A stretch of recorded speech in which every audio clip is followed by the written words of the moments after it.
ఇప్పుడు రాష్ట్ర మునుగు కాపు సంఘం అధ్యక్షులు పెద్దలు అన్న దేవన్న గారిని సూచన, మీ సంఘం నుంచి ఏం చేస్తారు మేము ఏమైనా మన అందరూ ఒకటి షార్ట్గా అందరు. తెలంగాణలో ఉన్నది మునుగు కాపులేనన్నా, బలంగా ఉన్నది మా సంఘం అనే ఇది బీసీ సంఘం. ఈరోజు బీసీ జేఏసీ మనము చైర్మన్గా ఆర్ కృష్ణ గారిని మనం ఈరోజు ఏకగ్రీవంగా ఎన్నుకొని, మరి జాల శ్రీనివాస్ గౌడ్ గారిని, మరి ఇంకా నారగోని గారిని, దాస్ అన్నను, రాజారామన్నను, ఈరోజు వారు ఒక 5-6 సభ్యులలో మనందరం కూడా సారథ్యం వహించి మనం ముందుకు వెళ్తున్న తరుణంలో మరి ఈరోజు నిన్న బీఆర్ఎస్ పార్టీ మరి మనకు కూడా మీరందరూ వెళ్ళి వారిని కోరినారు. మరి వర్కింగ్ ప్రెసిడెంట్ కేటీఆర్ గారు మరి మద్దతు తెలిపినారు. మరి దాని తర్వాత ఈరోజు సీనన్న గారు మాజీ మంత్రివర్యులు మరి ఎన్నిసార్లు జైలుకి వెళ్ళినా లాభం జరుగుతుందంటే అన్న మంత్రి అయినారు. మరి ఈరోజు నిలదొక్కుని ఈరోజు ఒక నిలబడ్డారు. మళ్ళీ ఈరోజు బీసీలందరినీ కూడా ఒక ఏకదాటి మీద తీసుకురావడానికి కూడా ఈ కార్యక్రమాన్ని కూడా మరి మనకు పిలిచినారు. మరి మా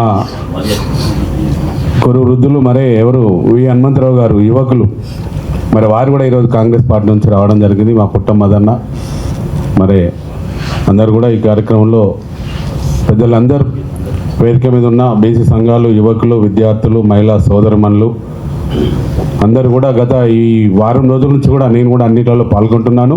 మళ్ళీ మధ్యలో కూడా వెళ్ళి మేము మా జిల్లాలలో మరి అన్ని జిల్లాల్లో కూడా ఈరోజు ఖమ్మం కానీ ప్రతి ఒక్క జిల్లాలో కూడా అందరితో మాట్లాడుకుంటూ ప్రెస్ మీట్లో పాల్గొన్నాము. మరి ఇంతకుముందు కూడా కాంగ్రెస్ పార్టీ మరి మనం అక్కడెళ్ళి కూడా మహేష్ కుమార్ గౌడ్ పిసిసి అధ్యక్షులు వారిని కూడా మద్దతు కోరినాము. మరి ఇక్కడ అందరు కూడా ఏమనుకున్నామంటే ఇప్పుడు మన అన్నట్టు కేసులు అయితే అన్నంటే ఇంకెవరన్నా కేసులు పెట్టేది మనం ఆపేది ఎవరు? అసలు అయితే బీసీలు 2.5 కోట్ల మంది రోడ్డు మీదకి వస్తున్నారంటే ఏ పోలీసు వాళ్ళు ఆపరు, ఏ పార్టీ వాళ్ళు ఆపరు, ఎవరు ఆపరు. కాంగ్రెస్ పార్టీ వాళ్ళు మద్దతు తెలిపారు, బీఆర్ఎస్ వాళ్ళు మద్దతు తెలిపారు, బీజేపీ వాళ్ళు మద్దతు తెలిపారు. మనం ఇంకా అరెస్ట్ ఎందుకు చేస్తారు? మనము శాంతియుతంగా మన బంధు 2.5 కోట్ల మందిని ఈరోజు రోడ్ల మీదకి వచ్చినాం రాని ఢిల్లీ దద్దరిల్ల తట్టు మనము బీసీలు 29 రాష్ట్రాల్లో తెలంగాణలో ఇంత బలంగా ఈరోజు ఉన్నారనేది మనం చూపించుకోవడానికి ఇది ఒక వేదిక. మీరు తమిళనాడులో 3 రోజులు వాళ్ళు బంద్ ప్రకటించి 50% రిజర్వేషన్ సాధించినారు. మరి ఈరోజు 42%, 56% మరి మన బీసీలో ఉన్నది 42% మనం సాధించుకోలేకపోతే ఇంతమంది బీసీ నాయకులు ఉండే లాభం, ఇంతమంది విద్యార్థులు, మన ఈరోజు యువకులు, మహిళలు మరి ఈరోజు మరి మనము ఎంతమంది ఈరోజు ఈ తెలంగాణ రాష్ట్ర ప్రభుత్వంలో మనం టికెట్ తీసుకోలేక గెలవలేక మరి ఏ పరిస్థితుల్లో ఎంతమంది ఈరోజు రాజకీయంగా రాజ్యాధికారంలో వెనుకబడి ఉన్నాము.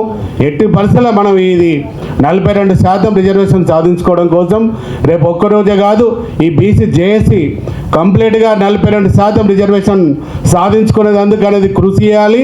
ఇంకా మనము దీని తర్వాత కూడా రేపు పొద్దున కేంద్ర ప్రభుత్వం జనగణన కులగణన వారు చేస్తున్నారు. దానిలో కూడా ఈ స్థానిక ఎన్నికలే కాదు, రేపు పొద్దున ఎమ్మెల్యే ఎంపీ సీట్లు కూడా బీసీలు రేపు పొద్దున ఏదైతే ఎంబీసీలు కానీ ఎవరు కానీ అడుగు పెట్టని గంగిరెద్దులు కానీ పకీర్లు కానీ ప్రతి ఒక్కరు కూడా ప్రతి దానిలో కూడా ఈరోజు మన వాళ్ళు బీసీలు ఉండే విధంగా కృషి చేయడానికి ఈ బీసీ జాక్ పనిచేయాలి.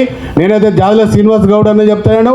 మరి ఇంకా ఆర్ కృష్ణ గారు రాలేదు, నారగోని గారు, దాసన్న గారు, ఇంకా ప్రతి ఒక్క రాజారాం గారు మీ అందరితోని మా మునుగు కాపు సంఘం తెలంగాణ మొత్తం మంది కూడా మేము సపోర్ట్ చేస్తున్నాము. ఈరోజు మా 3 పార్టీలలో మునుగు కాపులు ఉన్నారు, ఏమాత్రం డౌట్ లేదు. ఎక్కడ వాళ్ళు ఎక్కడ రోడ్ల మీద వస్తారు, పనిచేస్తారు. 3 పార్టీల వాళ్ళు కూడా ఆపే పరిస్థితి అనేది ఎవరు లేదు.